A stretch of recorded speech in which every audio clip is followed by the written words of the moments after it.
الله الرحمن الرحيم مقعيقا واحد الإرادة عبد الرزاق علي فارح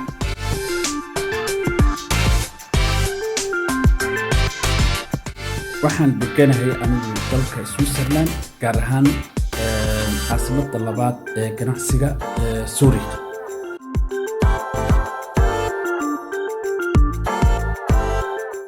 waxaan ku bartaa anigu jaamacadan waxa weeye waa online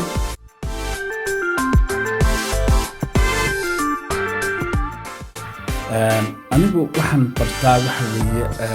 takhasuskayga jaamacadda waxa weeye public administration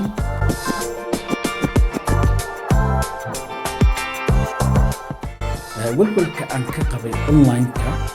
marka aan ka hadlo walwal baan ka qabay ka hor inta aan maaragtaa aan bilaabin laakiin markii aan guda galay runtii aan arkay waxbarashadii aan bilaabay aad iyo aad ayaan uga helay una wanaagsanatay qaabka lagu soo gudbiyey waa qaab aad iyo aad maaragtaa ii kaafiyey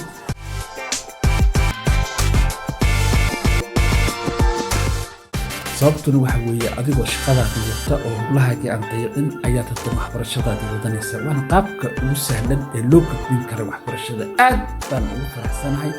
وانا كل ما هتقلينيا وانا ما تقلينيا ماملكا iyo dabaan baaragta bacdinta jaamacadda Hindian Ocean waxaan uga mahadcelinayaa dadaalka dheeraadka iyo juhdiga ay geliyeen waxbarashada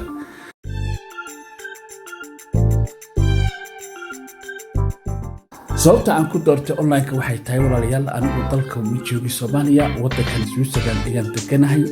jaamacado badan oo sidaas oo kale ayaan arkay maadaama marka jaamacadan ay dalkayga hooyo ku taalo ay bixinaysana adeegii aan u baahnaa oo public administration ah oo online ah isma dhahinin in laga helayo Soomaaliya online marka sidaas ayaan maaragtaa aniga aan ku doortay qaabka online-ka ah inaan wax kaga barto jaamacadda Hindian Ocean University